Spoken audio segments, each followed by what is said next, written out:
김민하 기자, 첫 번째 주제는요? 선거의 조연들인데요. 지금 선거의 가족의 지인의 심지어 캐릭터들까지 조연들이 많이 화제가 되고 있어서 준비를 해봤습니다. 예, 뭐 총출동이죠, 그죠? 그렇죠. 누구가 지금 눈에 띄어요? 왕년의 스타 심은하 씨가 이제 또 등장을 해서 언론에 많이 나오고 있는데요. 네네. 서울 중구 성동구 을지역구 미래통합당 지상욱 후보의 배우자 자격으로 지금 선거운동을 하고 있습니다. 그리고 마찬가지로 좀 서울 성동구 을에 출마한 미래통합당 이재용 후보의 경우에는 배우자가 또 방송인 박정숙 씨라고 해서 유세를 지금 돕고 있는 상황이거든요. 예. 이 박정숙 씨는 드라마 대장금에서 이 중전 역할을 맡아서 20대 총선 때는 중전 복장을 하고 유세에 나타나기도 했다고 합니다. 또 누가 있어요? 네, 고민정 후보 배우자 이제 시인인 걸로 이미 유명한데 이 조기영 씨죠. 시인 조기영 씨인데 유세도 같이 다니고 또 언론 인터뷰에 응해서 낭만적인 얘기도 해서 많이 화제가 되고 있는데요. 예. 난치병인 강직성 척추염을 앓고 있는데도 2005년에 고민정 후보가 이제 결혼을 했기 때문에 이런 로맨스로 또 잘 알려져 있습니다. 네, 주로 이제 배우자들 소개하셨고 또 그다음은요? 이 검찰 출신인 강원 홍천 횡성 영월 평창 지역구의 미래통합당 유상범 후보의 경우에는 배우 유호성 씨의 형이라고 하거든요. 예. 그래서 유세도 같이 하고 유튜브도 같이 만들고 이러고 있다고 하고요.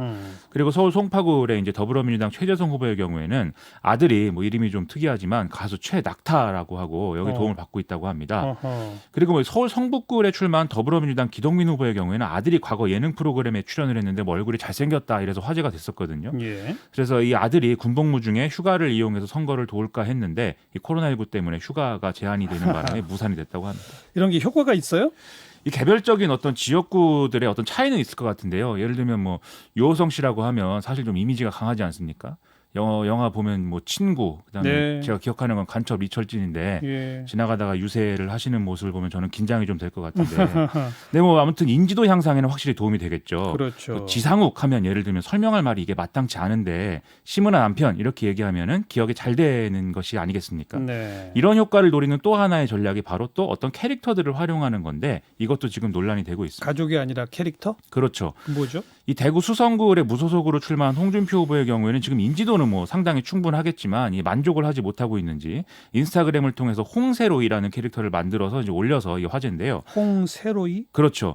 지난달 21일에 종영한 인기 드라마이자 웹툰이 원작인 이태원 클라스라는 이런 드라마 있는데 여기 주인공이 박세로이고 이 박세로이를 이제 자기식으로 오마주한 그런 캐릭터였습니다. 그래서 이 박세로이라는 캐릭터가 정의롭고 또 자수성가해서 성공을 했고 타협하지 않는 어떤 뚝심을 보여주는 그런 캐릭터인데 그게 자신과 닮았기 때문에 내가 홍세로이다 이런 거였거든요. 네. 근데 원작자가 이렇게 정치적으로 활용하는 게 싫다고 그래서 결국 이제 삭제를 하는 그런 상황이 됐습니다. 아니 그러면 원작자의 허락도 안 받고 그냥 마구 만들어서 썼다는 거예요? 결국 이제 그런 거죠. 이건 중대한 위법인데요? 그렇죠. 이건 저작권 문제나 이런 게 걸리면 예. 이제 법적 문제로까지 비하가 될 수 있어서 그러니까요. 그래서 결국 삭제를 한 건데요.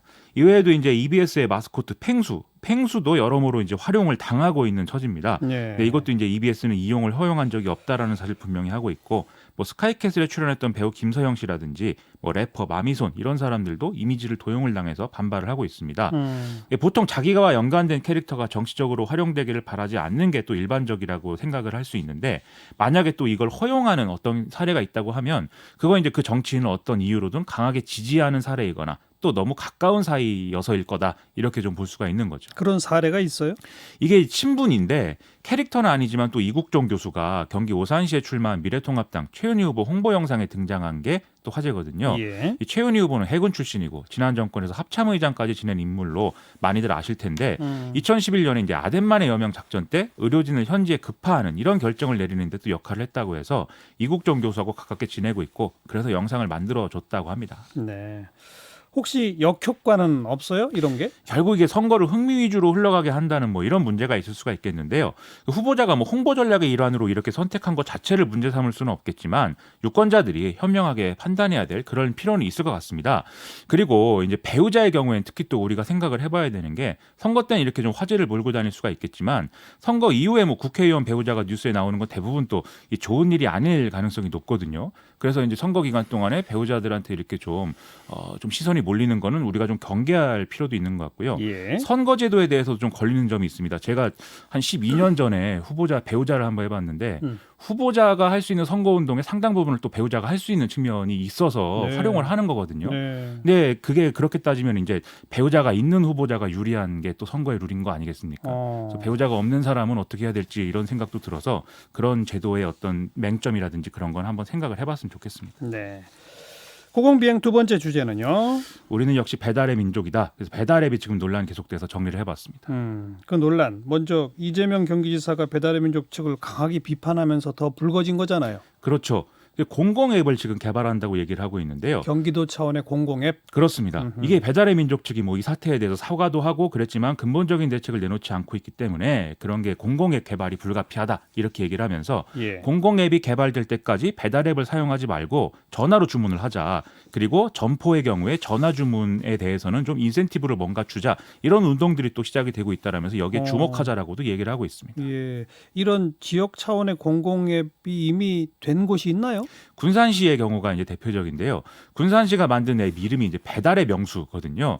이게 지난달 15일에 이제 본격적으로 이제 좀 가동이 되고 있는 상황인데 이게 화제가 되다 보니까 어제 오후에 서버가 트래픽을 감당하지 못해서 결국 서비스가 좀 마비가 되는 사태가 일어났습니다. 예. 이 앱 자체는 이제 군산시의 지역 규모에 맞게 설계를 한 건데 이게 전국에서 가입자가 몰렸기 때문에 이렇게 좀 트래픽을 감당하지 못했다고 하고 있는데요. 여기에 또 여러 가지 얘기가 또 있습니다. 이게 지역 화폐를 이 앱을 통해서 사용할 수 있고 또 수수료를 이제 없앴다 이런 장점이 있는데 예. 이 앱 디자인이 또 지나치게 배달의 민족과 비슷하다 이런 지적도 있다고 하고요. 그리고 이제 이 앱을 활용했을 때 각 점포의 이익도 있지만 소비자들에게 이익도 좀 있어야 되는데 결국 점포에서 주문할 수 있는 어떤 음식의 가격은 또 이 유사하다 배달의 민족으로 배달하는 것하고 네. 그래서 사실 소비자 입장에서는 굳이 이제 배달의 명수를 또 쓸 이유는 없는 거 아니냐 이런 얘기도 사실 있거든요. 그래서 아직 이게 뭔가 매끄러운 운영 그리고 대안적인 운영 이런 것들을 장담할 수 있는 수준은 아닌 것 같습니다. 그래도 이 공공앱이라고 하는 발상 자체가 상당히 훌륭하니까 좀 내용적으로 보완을 잘하면 문제 해결되지 않겠어요? 그렇습니다. 이래서 보완을 좀 잘하면 지금보다는 확실히 좀 나아지겠죠. 예. 그런 점에서는 기대를 해볼 만한데 또 근본적인 해결책을 또 우리가 생각해야 될 필요도 있는 것 같습니다. 첫째로 이제 이런 서비스를 이제 공공이 주도하게 될 경우에 상당한 이제 재정 투입을 또 좀 하게 되는데 예. 결국에는 이렇게 개발된 서비스가 시장에서 자리 잡는 데 실패하는 사례들이 지금 꽤 많았기 때문에 이런 점들은 좀 어떻게 보완할 것인지 고민이 추가로 필요할 것 같고요. 그리고 이 사례에 바로 적용할 것은 아니지만 민간이 주도하는 서비스를 굳이 공공이 가져가서 오히려 이제 혁신의 걸림돌이 되는 경우도 있다. 뭐 이런 지적도들 나오고 있으니까 네. 이 점도 한번 생각을 해봐야 될 것 같습니다.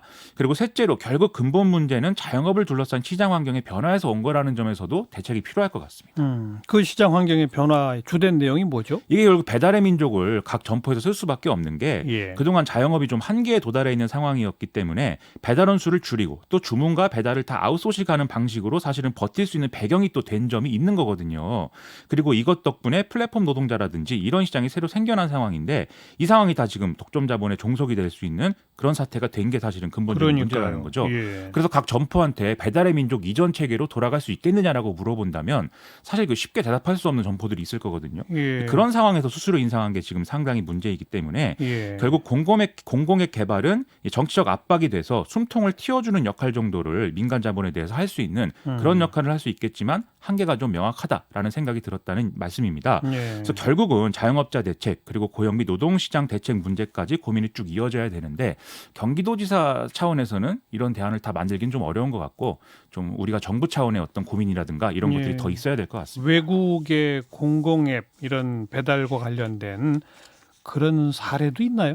외국의 경우에는 사실 우리만큼 이렇게 배달앱이 이렇게 잘 돼 있지는 않지만 일부 사례가 있는데 그것도 뭐 지금 성공적으로 뭐 되고 있다라고까지 그래요? 평가가 나오진 않는 것 같습니다. 아직은 민간 위주다 이거죠. 그렇습니다. 공공이 요 시장에서 성공을 거둔 경우는 아직은 없다. 그렇습니다. 그래도 이건 참 너무 많은 자영업자 음식점들한테 영향을 미치고 배달 노동자들에게도 굉장히 큰 영향을 미치기 때문에 그냥 민간의 독점에 맡겨두기는 참 불안하다는 얘기가 많잖아요. 그렇죠. 정부 차원의 고민도 필요할 것 같아요. 그렇죠. 그래서 시장 경쟁을 좀 유발하고 이런 네. 좀 효과를 불러일으킬 수 있는 게 그래요. 공공앱입니다. 네. 그래서 내일 박영선 중기부 장관 저희가 좀 인터뷰하려고 하니까 같이 좀 궁금증을 풀어보도록 하고요. 김민아 기자 수고하셨어요. 고맙습니다.